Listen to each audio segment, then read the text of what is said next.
Traders diary में स्वागत है आपका। नमस्कार, मैं हूं आशीष चतुर्वेदी और सबसे पहले देख लेते हैं कि किस प्रकार से ग्लोबल संकेत आपको रुझान दिखा रहे हैं। कल की शानदार तेजी के बाद एसजीएक्स निफ्टी आप देखें तो हरे निशान में नहीं, लाल निशान में कारोबार करते हुए नजर आ रहा है। करीब करीब 50 अंकों की गिरावट जो है एसजीएक्स निफ्टी फिलहाल आपको दिखा रहा है। और अमेरिकन मार्केट्स की बात, जैसे कि हम आपको हेडलाइन जो बता भी रहे थे कि कल अमेरिकन मार्केट्स में थी छुट्टी, इसके लिए स्पॉट इंडाइसेस में आप देखेंगे कोई भी बदलाव नहीं है। जो तेजी है परसों की वही आपको देखने को मिलेगी, लेकिन फ्यूचर जो है अभी का सेंटिमेंट आपको बता रहे हैं कि नास्डैक फ्यूचर्स और डाउ फ्यूचर्स में किस प्रकार का रुझान देखने को मिल रहा है। नास्डैक फ्यूचर्स की बात की जाए तो यहाँ पर देखें करीब करीब 50 अंकों की यानी आधे % से कम की बढ़त देखने को मिल रही है। और वहीं डाउ फ्यूचर्स मामूली सी गिरावट के साथ लाल निशान में कारोबार करते हुए नजर आ रहे हैं। लेकिन भारतीय बाजारों में कल की तेजी के साथ मोमेंटम में हुआ है बड़ा सुधार, क्योंकि आज के स्टॉक्स में देखें स्मॉल कैप मिड कैप जैसे स्टॉक्स हैं, कई सारे ऐसे स्टॉक हैं जहां पर प्रदर्शन बढ़िया रहा। और इंडाइसेस में भी mid cap small cap indices में भी करीब 2.5 से 3% की तेजी दिन के दौरान देखने को मिली। तो बड़ा सवाल यही है कि कल की तेजी के बाद सेंटिमेंट क्या चेंज हुआ है, एफआईएस की खरीदारी से कितना बाजार को सहारा देखने को मिलेगा, और आज 50 अंकों की गिरावट के साथ कितने सेल कॉल्स हमारी लिस्ट में शामिल होते हैं। तो कुशल जुड़ चुके हैं हमारे साथ। कुशल, कुछ बिकवाली वाले ट्रेड्स ढूंढे आज? देखिए, बिकवाली वाले ट्रेड्स और खरीदारी वाले ट्रेड्स दोनों में ही काफी डिफिकल्टी हुई, क्योंकि नंबर्स के लिहाज से कोई बहुत ज्यादा अच्छे नतीजे तो हमें आते हुए नहीं दिखे थे। और कंपैरेटिवली अगर आप एफ एंड ओ स्पेस की भी बात करें तो वहां पर भी ऑलमोस्ट फ्लैट से नतीजे ही आ रहे थे, तो बहुत ज्यादा रुझान क्लियर कट वहां पर भी नहीं नजर आया। पर बाजार में जिस तरह का मोमेंटम हमें देखने को मिला है, कहीं ना कहीं उससे थोड़े से पॉजिटिव संकेत तो मिल रहे हैं। और डेफिनेटली कल हम देख ही रहे हैं कि शंघाई जो है वहां पर लॉकडाउन खत्म होता हुआ नजर आएगा 1 जून से, तो कहीं ना कहीं उससे थोड़ा सा बाजार का मूड माहौल हो सकता है कि आज पॉजिटिव हो। बट बिकवाली का 1-2 काउंटर तो है, 1-2 काउंटर जो है बिकवाली वाले, देखना होगा कि कौन से इंटरेस्टिंग स्टॉक्स होते हैं। लेकिन जो मैंडेटरी बाय कैश का स्टॉक, पहली कैटेगरी बताइए। बिल्कुल आशीष, आप देखिए कैश स्पेस में मैंने स्टॉक चुना है फीएम इंडस्ट्रीज का। नंबर्स के लिहाज से काफी शानदार नंबर्स यहाँ पर आते हुए दिखे हैं आधार पर। In fact quarter on quarter basis पर भी कंपनी ने काफी अच्छा प्रदर्शन किया है। मार्जिन 13.1% के मुकाबले 13.5%।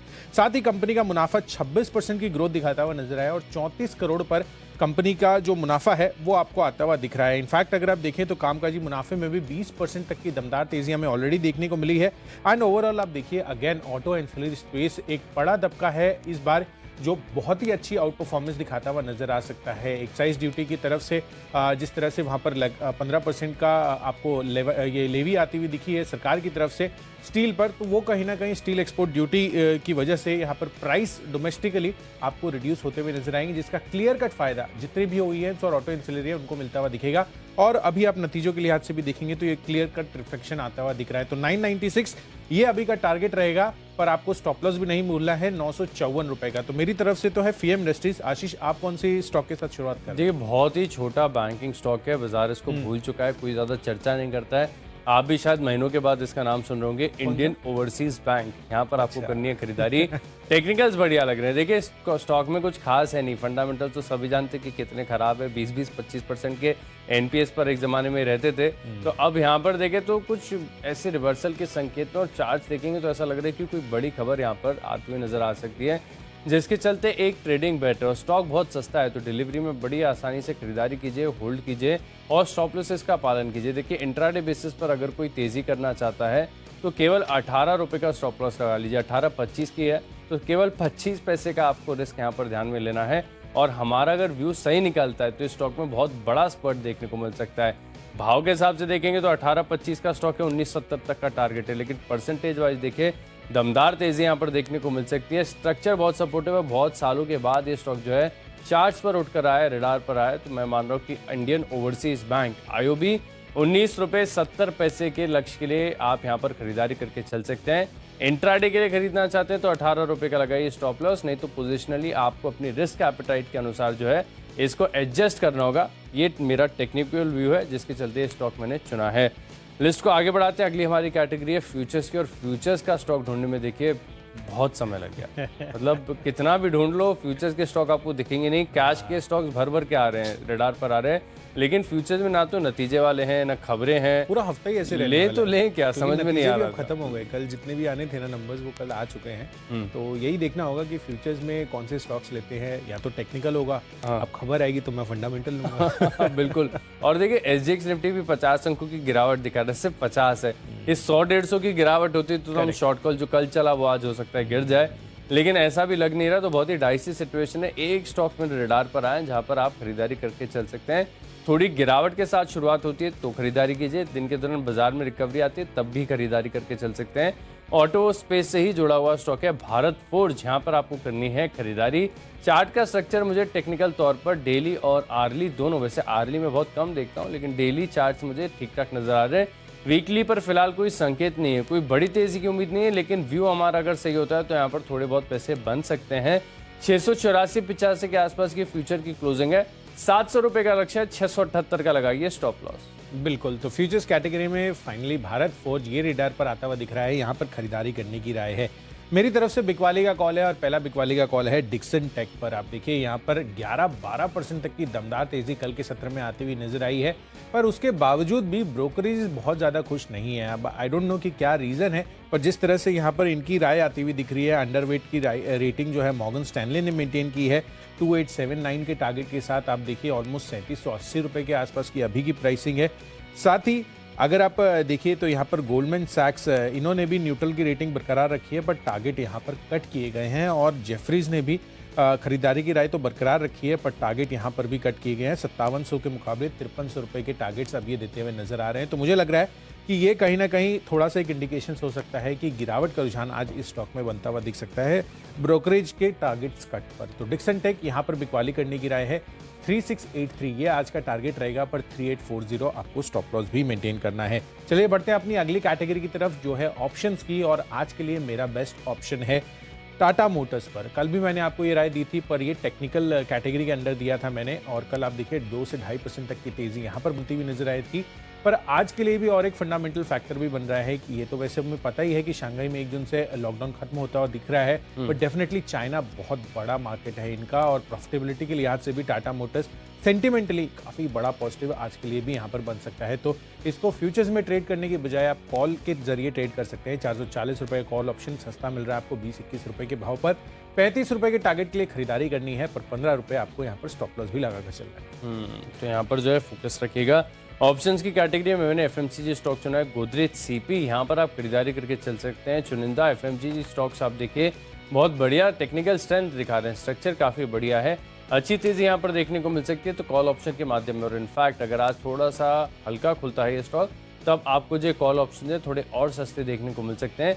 3145 के आसपास की जो है 800 रुपये की कॉल ऑप्शन की कल की क्लोजिंग है, और दिन के दौरान हमारी तरफ से जो तेज़ी आती है तो उससे में जो लक्ष्य है वो करीब 42 रुपये का हो सकता है। स्टॉप लॉस लगाना है आपको 25 रुपये का, यानी रिस्क एंड रिवॉर्ड के लिहाज से भी देखें तो ये जो ट्रेड है काफ़ी बैलेंस नज़र आ रहा है, और एफएमसीजी स्टॉक्स में स्ट्रेंथ भी बढ़िया, तो खरीदारी करने का कंफर्ट है। तो जिसके चलते गोदरेज कंज्यूमर जीसीपीएल की 800 रुपये की जो कॉल ऑप्शन है यहाँ पर आपको खरीदारी करके चलना है। अब आशीष से जानते हैं अपनी अगली कैटेगरी टेक्नोपिक, उसमें उन्होंने क्या चुना है। देखिए एसबीआई लाइफ ये स्टॉक रडार पर है, बहुत ही इंटरेस्टिंग टेक्निकल स्ट्रक्चर है। मैं तो इनफैक्ट सभी दर्शकों से गुजारिश करूंगा कि एक बार इसके चार्ट देख लो, खरीदना नहीं खरीदना वॉच लिस्ट में ऐड करना है आपके ऊपर है, लेकिन चार्ट जरूर देख लिए। क्लासिकल पैटर्न यहाँ पर जो है डेली चार्ट पर बनते हुए नजर आ रहा है, और टाइम फ्रेम पर भी रहेंगे तो आपको स्टॉक का धीरे धीरे एक्यूमुलेशन हो गया, किसी को नहीं पता चल रहा, रडार यहाँ पर बन रही है। और जिस प्रकार का टेक्निकल स्ट्रक्चर है, मैं मान रहा हूँ कि 1270 तक के जो स्तर है यहाँ पर देखने को मिल सकते हैं।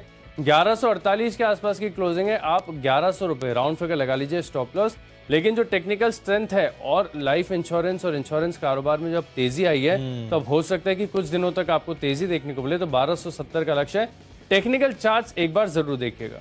डेफिनेटली, तो टेक्निकल चार्ट्स के आधार पर एसबीआई लाइफ यहां पर आपको फोकस रखना है। वैसे भी आप देखिए पिछले 3-4 दिनों में दमदार तेजी आपको पूरे के पूरे स्पेस में भी आती हुई नजर आई है, तो एसबीआई लाइफ पर फोकस रखिए। चलिए टेक्नोपिक के आधार पर मैंने चुना है इंफ्रा स्पेस का दिग्गज काउंटर एल&टी। आप देखिए यहाँ पर सबसे पहली बात तो आप कल का चार्ट स्ट्रक्चर खोल के देखेंगे तो ऑलमोस्ट 4% तक की तेजी हमें देखने को मिली है, और हार्डली ऐसा देखने को मिलता है कि एल&टी जैसे काउंटर में आपको 4 से 10% तक की तेजी देखने को मिले। बहुत रेयर ऐसी ओकेजन्स रहती है, बट डेफिनेटली कल जिस तरह का मूव इस काउंटर में आया है, मुझे लग रहा है कि आज यहाँ पर भी बेहतरीन तेजी जो हाई रिस्क की इन्वेस्टर्स हैं वो कहीं ना कहीं यहाँ पर बेट करके चल सकते हैं। डेफिनेटली लॉन्ग टर्म पोर्टफोलियो में तो लोग शामिल करते ही हैं, बट इंट्राडे के लिहाज से यहाँ पर डेफिनेटली अच्छे जो ट्रेडर्स हैं वो LNT पर भी आज बेट करके चल सकते हैं और अच्छी मूव आज आती हुई दिख सकती है। 1700 रुपए के टारगेट यहाँ पर आज के लिए इमीडिएट हासिल हो सकते हैं। 40 रुपए का अपसाइड, 20 रुपए नीचे का आपको यहाँ पर स्टॉप लॉस लगाकर चलना है। चलिए बढ़ते हैं अपनी अगली कैटेगरी जो है फंडा पिक, और यहाँ पर मुझे पसंद आ रहा है ऑटो एंसिलरी स्पेस से अगेन जमुना ऑटो का काउंटर। आप देखिए लगातार यहाँ पर इस काउंटर ने अच्छी परफॉर्मेंस दी है और आगे के लिए जो क्यूज बन रहे हैं वहां पर भी बेहतरीन तेजी है। इनफैक्ट फास्ट लेन में अब आती हुई दिख रही है पूरी की पूरी CV स्पेस, जिससे सबसे बड़ा फायदा जो है आपको जमुना ऑटो में भी आता हुआ नजर आएगा। तो ओवरऑल इस स्पेस को आपको नहीं भूलना है, डेफिनेटली आपको अपने लॉन्ग टर्म पोर्टफोलियो में शामिल करना है। कोई भी स्टॉक हो, चाहे टाटा मोटर्स OEMs की तरफ से हो या फिर ऑटो एंसिलरी स्पेस से जमुना ऑटो, सुप्राजीत इंजीनियरिंग जैसे स्टॉक्स पर आपको लगातार फोकस बनाकर रखना चाहिए। तो 150 रुपए के टारगेट, 113 रुपए की प्राइसिंग है, 20 से 30% के गेंस तो आपको डेफिनेटली अगले एक साल में आते हुए दिख सकते हैं। तो जमुना ऑटो पर फोकस रखिए, ये मेरी है फंडा पिक। तो फंडा पिक के लिहाज से जमुना ऑटो यहाँ पर आपको खरीदारी करनी है। अच्छा, मुझे पसंद आ रहा है नोसेल। ये स्टॉक काफ़ी बार मैंने आपको निवेश के लिहाज से भी बताया, टेक्निकल स्ट्रक्चर भी इसका बहुत शानदार है। तो नोसेल में कन्विक्शन बना हुआ है, क्योंकि स्टॉक में जब ऑलरेडी हमारी राय आ चुकी है, टारगेट्स हमारे पास इन प्लेस हैं, पड़ा हुआ स्टॉक है, तो कन्विक्शन आता है। 3 महीने का समय अगर आप नोसेल को देंगे तो फंडामेंटली मैं मान रहा हूँ कि केमिकल स्टॉक्स में देखें तो बहुत सारी कंपनीज ऐसी हैं जिन्होंने इस टफ टाइम्स में भी अपने मार्जिन्स को बरकरार रखा, टॉप लाइन में ग्रोथ लेकर आए हैं। तो ये दिखाता है कि यहाँ पर जो है टेक्निकल स्ट्रेंथ और जो ओवरऑल फंडामेंटल बैलेंस शीट की स्ट्रेंथ वो कितनी बढ़िया है। 3 महीने का समय दीजिए। नोसेल 250 रुपये आसपास फिलहाल जो मिल रहा है, हो सकता है आज थोड़ा सा सस्ता भी मिले, लेकिन 300 के पार जाने की क्षमता है नोसेल की। फंडामेंटल पिक मेरी तरफ से ये स्टॉक होगा। लिस्ट को आगे बढ़ाते हैं। अगली जो हमारी कैटेगरी है वो है निवेश के लिहाज से स्टॉक खरीदना, और निवेश के लिहाज से ऐसा स्टॉक खरीदना है जिसके बारे में ज़्यादा बताने की आपको ज़रूरत नहीं है। नो ब्रेनर स्टॉक है, और शायद ये स्टॉक खरीदना है बताने के लिए आपको मेरी ज़रूरत भी नहीं है, लेकिन क्योंकि आज थोड़ा अभाव था, एविट इंडिया में शामिल नहीं कर पाया, बहुत दे चुका हूं उसे। डीमार्ट, ये स्टॉक अब मेरे रेडार पर है, और ऐसा लग रहा है कि कुछ काफी दिनों के बाद ही आपके रेडार पर आया। कल HUL आया, आज डीमार्ट आ रहा है। ये अच्छा, पैक मतलब है। जो बना रही है और जो बेच रही है दोनों रेडार पर है, तो यहाँ पर आपको फोकस करके चलना है। 12 महीने का समय दीजिए। डीमार्ट के बारे में अधिक आपको बताने की जरूरत नहीं है, हर इंसान जानता है कि किस प्रकार के फंडामेंटल्स है, क्या ग्रोथ स्टोरी और कैसे ये देखिए इनकी लीडरशिप पोजीशनिंग है इनकी। तो 4370 बहुत ही कंजर्वेटिव लक्ष्य आपको दे रहा हूँ, हो सकता है कि बहुत जल्द आपको हासिल होते हुए नजर आए। 12 महीने का बड़ा लंबी अवधि का व्यू बनाकर स्टॉक में खरीदारी करें, तब बनेगा। डेफिनेटली बड़ा पैसा बन सकता है एवेन्यू सुपरमार्ट्स में, यहाँ पर फोकस रखना है आपको, डेफिनेटली अच्छी तेजी बन सकती है। चलिए, इन्वेस्टमेंट के लिहाज से मैंने स्टॉक चुना है विप्रो का। इनफैक्ट आपको पहले मैंने इन्फोसिस भी बताया था। तो ये जो तमाम IT काउंटर्स हैं जो अभी मार झेल रहे हैं प्रॉफिट बुकिंग की, वो मुझे लग रहा है कि कहीं ना कहीं निचले स्तरों पर बेहतरीन खरीदारी का मौका आपको बन सकता है। इनफैक्ट TCS भी आप अपने रेडार पर रखिए। इन सभी दिग्गज काउंटर्स में आगे चलकर लॉन्ग टर्म जो ग्रोथ स्टोरी है, खासकर जो कैपिटल स्पेंडिंग है क्लाइंट्स की तरफ से, वो इंटैक्ट है अगले 4 से 5 सालों तक। ये सभी मैनेजमेंट ने अपनी कमेंट्री में कहा था। तो मुझे लग रहा है कि यहाँ पर भी अच्छी तेजी बन सकती है। जिस तरह की अभी गिरावट रही है, आगे के लिए ग्रोथ स्टोरी यहाँ पर इंटैक्ट है। डेफिनेटली लॉन्ग टर्म पोर्टफोलियो में आप इसको शामिल करके चल सकते हैं। और वैसे भी आप देखिए, इन सभी जितने भी स्टॉक्स हैं IT वाले, इनके 15 से 20% के मार्जिन तो आपको देखने को मिलते ही हैं। तो डेफिनेटली यहाँ पर एसेट लाइट मॉडल है विप्रो, खरीदारी करके चलिए। 600 रुपए के टारगेट के लिए अगले एक साल में ये आपको दिखाता हुआ नजर आ सकता है। तो इन्वेस्टमेंट के लिहाज से तो मैंने विप्रो चुन लिया है, पर जो अगली कैटेगरी है वो है खबरों के दम पर, जिसमें मैंने स्टॉक चुना है KNR कंस्ट्रक्शन का।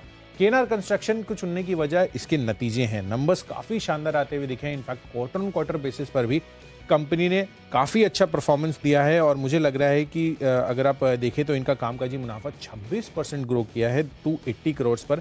साथ ही कंपनी की मार्जिन्स, यहाँ पर अगर कोई मार्जिन स्टेबल भी आती है तो भी हम इसको अपनी लिस्ट में शामिल कर लेते हैं, पर यहाँ पर तो पॉजिटिविटी आती हुई दिख रही है। इनफैक्ट 1-1.5% की नहीं, पूरे के पूरे 3% की ग्रोथ आपको मार्जिन में आई है। 25.3% के मार्जिन इसने क्लॉक इन किया, और मुनाफा 60% बढ़कर 140 करोड़ पर आता हुआ दिखा है। तो हर एक फ्रंट पर कंपनी ने काफी बेहतरीन प्रदर्शन किया है, और कल के सत्र में उतना चला हुआ भी नहीं है। तो क्लियर कट क्यूज दिख रहे हैं KNR कंस्ट्रक्शंस के आज चलने के। 252 रुपए के टारगेट की खरीदारी कीजिए, 240 स्टॉप लॉस। अच्छा, तो आप खबरों के दम पर नहीं, नतीजों के दम पर भी मैंने भी स्टॉक चुना है। वो है मोंटे कार्लो, क्योंकि यहाँ पर पिछले साल देखें तो एबिटा घाटा था, इसके मुकाबले एबिटा मुनाफा हुआ है। मार्जिन ठीक ठाक हैं, स्टॉक में मोमेंटम बढ़िया है। टेक्सटाइल स्टॉक्स के जो कुछ सेक्टर्स के स्टॉक्स हैं वो फिर से रडार पर आ रहे हैं, तो यहाँ पर तेज़ी देखने को मिल सकती है, लेकिन बड़ी तेज़ी की उम्मीद कम है। 530 रुपये का लक्ष्य है, 507 की क्लोजिंग है। ₹500 यानी केवल ₹7 का जो है रिस्क लेकर आप यहाँ पर स्टॉप लॉस लाकर खरीदारी करें। 530 तक के लक्ष्य देखने को मिल सकते हैं। तो चलिए खबरों के लिहाज से स्टॉक्स तो जान लिए, लेकिन बची है हमारी आखिरी कैटेगरी जो कि है माय चॉइस। इससे पहले एक छोटा सा अपडेट दे दूं, मैं भारत फोर्ज के बारे में हम चर्चा भी कर रहे थे, फ्यूचर्स में मैंने यहाँ पर खरीदारी करने की भी राय दी और देखिए कोइंसिडेंस कितना बढ़िया है। अभी देख रहा हूँ हाल ही में कि क्रेडिट स्विस की आज रिपोर्ट आई है जहाँ पर कवरेज की शुरुआत की खरीदारी की राय के साथ 685 की क्लोजिंग है, ₹903 के ऊंचा लक्ष्य दे रहे हैं। तो स्वाभाविक है कि अगर आज इस रिपोर्ट का असर देखने को मिलता है तो भारत फोर्ज में आपको थोड़ी सी जो है गैप अप ओपनिंग देखने को मिल सकती है, तो उसके लिए भी तैयार रहे। लेकिन क्योंकि इससे पहले हमारा व्यू ये था कि सस्ता मिलेगा तो बढ़िया है, लेकिन अब सस्ता मिलने की जो संभावना बहुत कम हो गई है क्योंकि रिपोर्ट आ गई है, वो भी कवरेज की शुरुआत की है। अब देखना होगा, 8 बजे आपको बताऊंगा कि यहाँ पर पॉजिटिव पॉइंट्स ऐसे क्या हैं जिसके चलते इन्होंने कवरेज की शुरुआत की। लेकिन भारत को चीज जरूर स्टॉक जो है आपके रडार पर रहना चाहिए। अब बढ़ते हैं हमारे माय चॉइस की तरफ और यहाँ पर देखिए पहला स्टॉक मेरी लिस्ट में है एबीबी इंडिया। इसका टेक्निकल स्ट्रेंथ बहुत ही स्ट्रांग है, बहुत शानदार टेक्निकल स्ट्रेंथ है और बाजार में इतना केओस हुआ, इतनी गिरावट आई, लेकिन इस स्टॉक के ऊपर बिल्कुल असर देखने को नहीं मिला। यहाँ पर अभी भी एक पोजिशनल ट्रेड बन सकता है ₹2500 के लक्ष्य और ₹2300 का राउंड फिगर जो है आपको लगा लेना है स्टॉप लॉस, यानी केवल ₹85-86 का जो रिस्क लेना है। लेकिन तेजी के लिहाज से देखें तो स्टॉक जो है आउट परफॉर्म कर रहा है और आगे भी कर सकता है। अगला स्टॉक है मेरी लिस्ट में सेरा। यहाँ पर भी आपको खरीदारी करनी चाहिए क्योंकि डेली चार्ज पर बहुत ही छोटी स्ट्रक्चर का जो है ट्रायंगल फॉर्मेशन बना हुआ था निचले स्तरों पर। इसके ऊपर स्टॉक निकलने का प्रयास कर रहा है और स्टॉक अगर निकल गया तो तेजी भी यहाँ पर देखने को मिल सकती है। स्टॉक की खासियत ये है कि ज़्यादा रडार पर नहीं आता, ज़्यादा चलता नहीं है, लेकिन जिस दिन भी चलेगा इस स्टॉक के अंदर जो है आपको बढ़िया तेजी देखने को मिलती है। सेरा ₹4208 जो है यहाँ पर कल की क्लोजिंग है और मैं मान रहा हूँ कि दिन के दौरान या फिर 1-2 दिन का अगर आपको समय भी देना है तो ₹4000 थोड़ा दूर का स्टॉप लॉस लगा लीजिए। आज 24 सेशन हो सकता है कि कैश के स्टॉक्स की तरफ से आपको पार्टिसिपेशन ढीला देखने को मिले, तो 4207 की क्लोजिंग है, ₹4000 का लगा लीजिए स्टॉप लॉस और 4600 और इवेंचुअली 5000 तक के जो लक्ष्य हैं वो देखने को मिल सकते हैं। लेकिन इसके लिए सबसे पहली बड़ी बात यह है कि बाजार अच्छा होना चाहिए। जब बाजार अच्छा होता है तभी ऐसे कैश के स्टॉक्स हैं इनमें आपको एक बड़ा यूफोरिया और अच्छी तेजी देखने को मिलती है। तो प्री रिक्विजिट इसका यही है कि बाजार में तेजी आए तभी सेरा में जो है आप खरीदारी करके चल सकते हैं। और अब वक्त है हमारे आखिरी स्टॉक का मेरी लिस्ट में जो है वो है CDSL। वैसे CDSL और BSE लिमिटेड ये दोनों स्टॉक ऐसे हैं जो एक साथ चलते हैं, इनका कोरिलेशन बड़ा ज़बरदस्त का है और कल दोनों के चार्ट्स पर देखें तो थोड़ी बहुत तेज़ी देखने को मिली। लंबी गिरावट के बाद अब मैं मान रहा हूँ कि धीरे धीरे समय आ गया कि CDSL पर फोकस बनाया जाए। लंबी अवधि के लिहाज से कब खरीदना, कितने महीनों के लिए खरीदना, ये थोड़ा सा आगे चर्चा करेंगे, लेकिन फिलहाल शॉर्ट टर्म बेसिस पर भी देखा जाएगा तो एक ट्रेडिंग अपॉर्चुनिटी मुझे नजर आ रही है जो कि 1123 के आसपास CDSL बंद हुआ है। ₹1180 के लक्ष्य लेकर ये खरीदारी और केवल ₹23 नीचे का जो है आपको रिस्क कैलकुलेट करके चलना है। डेफिनेटली, तो CDSL पर नजर रखिए, यहाँ पर अच्छे चार्ट स्ट्रक्चर भी बनते हुए नजर आ रहे हैं। चलिए माय चॉइस कैटेगरी में मेरी तरफ से जो पहला कॉल है वो है महिंद्रा एंड महिंद्रा पर। कल मैंने आपको फ्यूचर्स कैटेगरी में स्टॉक को रेकमेंड किया था और बेहतरीन तेजी वहां पर देखने को मिली थी नंबर्स के बाद और कहीं ना कहीं यहाँ पर आउटलुक जो है वो भी काफ़ी ज़्यादा स्ट्रॉन्ग लग रहा है। कल ऑलमोस्ट 4 ईयर हाई पर ये M&M के जो प्राइस है वो आते हुए नजर आए थे, तो कहीं ना कहीं इस वजह से मुझे लग रहा है कि M&M में और फर्दर खरीदारी बन सकती है और अब आप इसको अपने लॉन्ग टर्म पोर्टफोलियो में भी शामिल करके चल सकते हैं। और यहाँ पर ब्रोकरेज का भी सपोर्ट आता हुआ नजर आ रहा है। नोमुरा ने यहाँ पर खरीदारी की राय बरकरार रखते हुए टारगेट्स बढ़ाते हुए नजर आए हैं। 1160 से बढ़कर ₹1308 के टारगेट जो है महिंद्रा एंड महिंद्रा में ये देते हुए दिख रहे हैं और ये मान रहे हैं कि जो SUV पर फोकस है कंपनी का वो आगे चलकर ओवरऑल कंपनी के कंसोलिडेटेड नंबर्स पर काफ़ी अच्छी ग्रोथ बनाता हुआ दिख सकता है। तो महिंद्रा एंड महिंद्रा खरीदारी करके चलिए। ₹1300 के लक्ष्य आपको अगले 1 साल में यानी कि 30% के रिटर्न्स आपको कंफर्टेबली यहाँ पर आते हुए दिख सकते हैं। चलिए बढ़ते हैं अपनी दूसरी कॉल की तरफ। जो मैंने स्टॉक चुना है वो है HDFC लाइफ का। आशीष ने आपको SBI लाइफ बताया, HDFC लाइफ में भी अच्छी तेजी बन सकती है। पूरा का पूरा इंश्योरेंस स्पेस अभी जो है हाल फिलहाल मोमेंटम में बनता हुआ दिख रहा है और आज अगर बाजार में और अच्छी तेजी आती है तो HDFC लाइफ भी पीछे नहीं रहेगा। यहाँ पर भी खरीदारी करके चलिए। ₹609 की प्राइसिंग है, ₹625 के टारगेट के लिए और ₹600 लोअर साइड पर आपको स्टॉप लॉस रखना है। और आज के लिए मेरा आखिरी कॉल है सुप्राजित इंजीनियरिंग पर। तो ऑटो एंसिलरी स्पेस में ये स्टॉक भी काफी अच्छा लग रहा है। इनफैक्ट सेकंड हाफ में आप इसका चार्ट स्ट्रक्चर देखेंगे तो निचले स्तरों से अच्छी खरीदारी होती हुई दिखी है और कल की जो ओपनिंग प्राइस थी उसके ऊपर जाकर ये बंद होता हुआ दिखा है। ₹342-343 के आसपास की ओपनिंग हुई थी, 346.55 पर यहाँ पर क्लोजिंग आती हुई दिखी है। तो अच्छी खरीदारी के मौके यहाँ पर भी बनते हुए दिख सकते हैं। 355 के टारगेट के लिए खरीदारी कीजिए, 340 आपका स्टॉप लॉस बने। चलिए जो 20 स्टॉक्स हैं इनकी फोकस लिस्ट हो गई है तैयार, लेकिन अगर आपने कोई भी स्टॉक या कोई भी लेवल मिस कर लिया है तो जल्दी से देख लीजिए रिकैप। कैश का स्टॉक है मेरे लिस्ट में इंडियन ओवरसीज बैंक, यहां पर खरीदारी करेंगे 18.70 के लक्ष्य के लिए। भारत फोर्ज के फ्यूचर्स में करनी है खरीदारी, अच्छी तेजी यहां पर देखने को मिलेगी। गोदरेज सीपी 800 रुपए का कॉल ऑप्शन खरीदेंगे और टेक्निकली शानदार स्ट्रक्चर है। एसबीआई लाइफ का 1270 का लक्ष्य है। नोसेल में करनी है खरीदारी और डीमार्ट में करना है निवेश। मॉन्टे कार्लो के नतीजों का असर देखने को मिलेगा। एबीबी इंडिया में है एक्सेप्शनल स्ट्रेंथ और सेरा में करेंगे खरीदारी। सीडीएसएल में आएगी तेजी, 1180 रुपए का लक्ष्य है। इन 10 स्टॉक्स में मेरा कन्विक्शन सबसे ज्यादा है टेक्नोपिक, एसबीआई लाइफ। चार्ट का स्ट्रक्चर बहुत शानदार है, लंबे समय के बाद स्टॉक रडार पर आया। 1270 रुपए के लक्ष्य के लिए स्टॉक में करेंगे खरीदारी। डेफिनेटली। तो चलिए कैश बेस से दमदार नतीजों के आधार पर FM industries quarter on quarter basis पर भी अच्छा प्रदर्शन करता हुआ दिखा है, खरीदारी करके चलिए। साथ ही डिक्सन टेक कल के सत्र में जो तेजी बनी थी वो आज कूल ऑफ होती हुई दिख सकती है। 2 ब्रोकरेजेस की तरफ से यहां पर टारगेट कट्स आते हुए दिखे हैं और एक ने अंडरवेट भी मेंटेन किया है। ऑप्शंस के लिहाज से टाटा मोटर्स काफी पसंद आ रहा है, 440 का कॉल ऑप्शन खरीदारी करके चलिए। साथ ही चार्ट स्ट्रक्चर वाइज 3 से 4% की तेजी कल एलएनटी में बनी थी, आज भी ये मोमेंटम जारी रह सकता है। जमुना ऑटो को खरीदारी करके चलिए, 1 साल की अवधि के लिए लॉन्ग टर्म पोर्टफोलियो में शामिल कर चल सकते हैं। अच्छी तेजी ऑटो एंसिलरी स्पेस में बन सकती है। इन्वेस्टमेंट के लिहाज से आपको विप्रो खरीद कर चलना है, यहाँ पर भी अच्छी प्राइसिंग है एंटर करने के लिए। केएनआर कंस्ट्रक्शन दमदार नतीजे यहाँ पर भी आते हुए दिखे हैं और माई चॉइस कैटेगरी में एमएनएम, एचडीएफसी लाइफ और सुप्रजीत इंजीनियरिंग आपको खरीद कर चलना है। और आज के लिए मेरा बेस्ट पिक है जमुना ऑटो पर। अगले 1 साल के लिए आप डेफिनेटली इसमें निवेशित रहिए। वैसे भी सीवी स्पेस जो है लगातार फोकस में बनता हुआ दिख रहा है और अच्छी तेजी बन सकती है। तो चलिए, हमने आपको खबरों के दम पर और जितने भी सारे अन्य कैटेगरीज हैं उन सभी के स्टॉक्स और लेवल्स तो रिकैप करके बता दिए हैं, पर आज मोर इंपॉर्टेंटली कारोबारी हफ्ते का है दूसरा दिन। किस तरह से बाजार आज पैन आउट करते हुए दिखते हैं, वहां पर हमें हमारा जो फोकस है वो बना रहेगा। किस तरह के क्यूज दिखा रहे हैं एसजीएक्स निफ्टी, यहां पर भी हमें नजर रखनी है। तो इन सभी संकेतों को समझने के लिए सीधे चलते हैं शेयर बाजार लाइव में अनिल सर और दीपांशु के पास। फिलहाल दीपांशु हमारे साथ जुड़ चुके हैं। Deepanshu, good morning. Good morning Kushal, good morning Ashish. और ठीक ठाक मूड माहौल है बाजार का। अमेरिका के बाजार छुट्टी के बाद ट्रेड करने के लिए तैयार है। हमारे बाजारों में एक शानदार पुल बैक रैली है, तो पुल बैक रैली के बाद अब क्या बाजार और ऊपर जाएंगे या यहाँ पे करेंगे कंसोलिडेट? ट्रेंड क्या बता रहा है, कौन से लेवल से इंपॉर्टेंट, आइए बताते हैं आपको इन सब ये चीज़। पहले करते हैं शुरुआत शेयर बाजार लाइव हेडलाइंस के साथ।